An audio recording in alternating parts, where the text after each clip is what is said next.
to Just Read It, where we like to sit and talk about books that we've just read. And my name is S.L.Stoner, and I'm here with my co-host, Caroline Miller, and she is an author who writes books about Gothic novels and short stories and a play that has been shown and to rave reviews. So that's Caroline. I write historical mysteries that take place in the Pacific Northwest in the early 1900s. And we are fortunate to have with us Marilyn Owen, and she is a writer who is about to publish her first children's book, and that'll be coming out in September. And what's the name of it? And the name of the book is Everyone Except Everett, about a little elf who gets left behind because he's curious and he likes to find out how things work, and he likes to taste different kinds of cookies, and so that's basically the gist of it. And the book that we're going to talk about today is actually a nonfiction book. It's called, it's by Ta-Nehisi Coates, and it's called Between the World and Me. It's been sort of a fast-selling, big-selling book in recent weeks and months. And he is actually writing to his 15-year-old son. He's a black man who was raised in Baltimore, and he talks basically about the fact that when you're black in America, it's a very dangerous situation. And so with that, we're going to ask you to go first because you're our guest. All right. Well, I was impressed with his writing. It's powerful writing, I think. And I like the way that he talks about what a black youth has to go through and how he had to navigate the neighborhoods and be wary of the kingpins in his neighborhood and also of the police. But I think more so he's talking about the police to his young son, whom he feels is kind of in a different place than he was. He was in a place where the neighborhood kids were rough and he had to kind of navigate the streets that way. But his son has to also be concerned about the police because in recent times the police have sort of dogged the young black youth and they've been sent to prison and jail for very minor crimes, and he felt that's totally unfair. So, and you're looking at me? Yes. Oh. Yeah, what's your take? Well, I agree with you, Marilyn.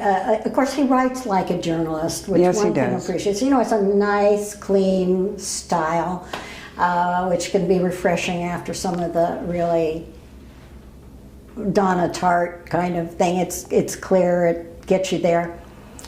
My response really didn't come till after I had read the book and had time to think about it.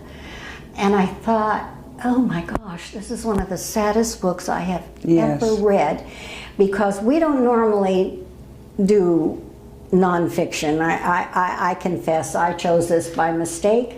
It's a good mistake, I'm delighted.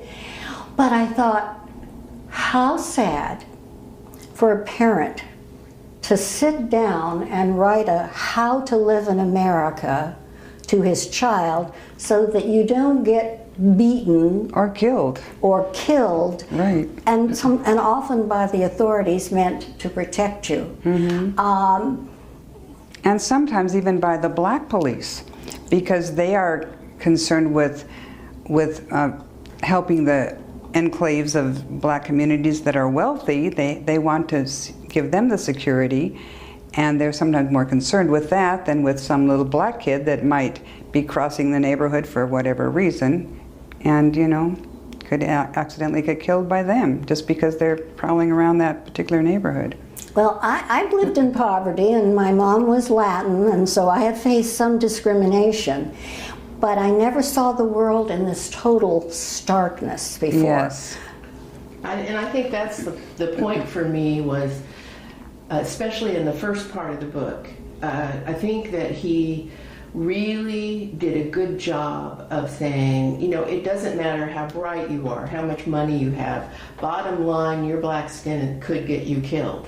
And he was fortunate. His dad was active in the Black Panthers. It was a research librarian at Johns Hopkins University.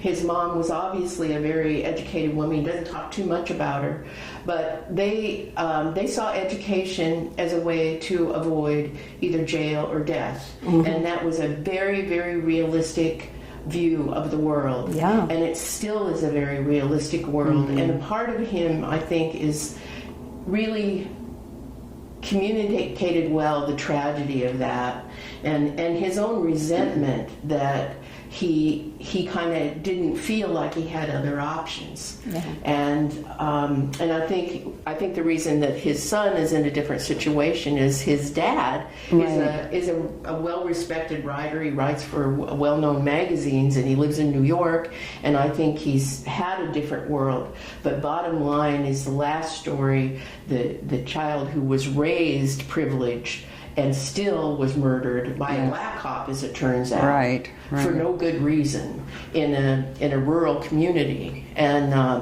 his mother had been a doctor who said, I did everything, education. The guy was a charmer. People loved him, and yet he was still murdered. Right. The only thing I would say as a caution about this book is that I believe that he rushed it to print right after Freddie Gray was murdered in Baltimore, which of course is where this is set, his own history. And so it could have done with a little bit more of editing, because there are parts of it that are redundant. And you kind of, after a while, you go, yeah, I remember that. You said that before. But I think it's a profound book, and I think everybody should read it. For once, Susan and I agree. I think it is one. But I wanted to ask you, Marilyn, did you come away? I kept thinking of Sartre's play, No Exit, that no matter what you did, if you were black, that's what you were. Did you come away with that sense of no escape? Yes, and I also felt a bit sad because, how do you say his name? Oh, Ta-Nehisi. Ta-Nehisi Coates. Ta-Nehisi Coates. He didn't leave me with a feeling that he had felt any redemption or any progress has been made, in the United States. Well, I mean, he leaves you with that feeling that, and he even said that he doesn't think there will be any progress, and there hasn't been that much progress, and it feels kind of felt down. Well, if you think, it's a down book. Yeah. But the timing of the book was before we had the Trump candidacy. And the Trump candidacy has really torn the scab off of the racism that still exists in this country. And I think that at the time he was writing, that was still not acknowledged.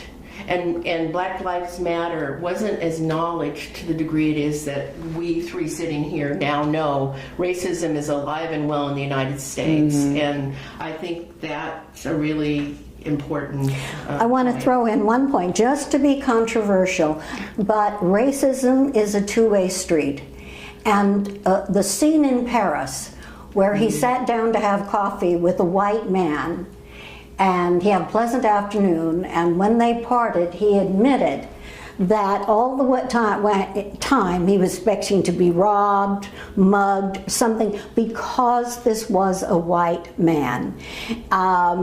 Now, it was a Frenchman, and probably if he'd have been in the United States, he'd have been mugged. I don't know. But at some point, both sides of this are going to have to build a bridge. You cannot trust on one side alone. No. And I think he acknowledged that. I think that's why he put it in there.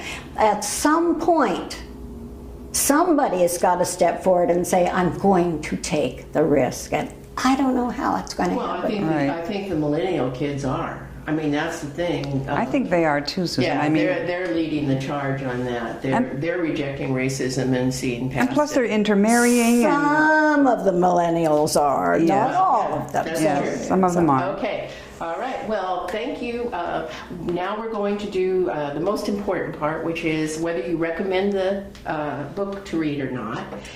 Red means yes, you recommend it, and blue means no. don't bother reading it.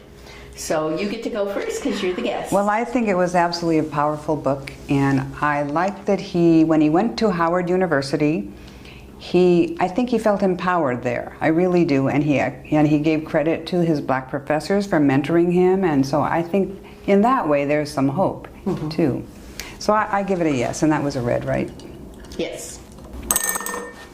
I think it's a good read. No question. It is a great read. It's not fiction, ladies and gentlemen. Sadly, I wish it were. All right, and it's unanimous. We recommend this. Thank you very much for listening to us, and see you next time.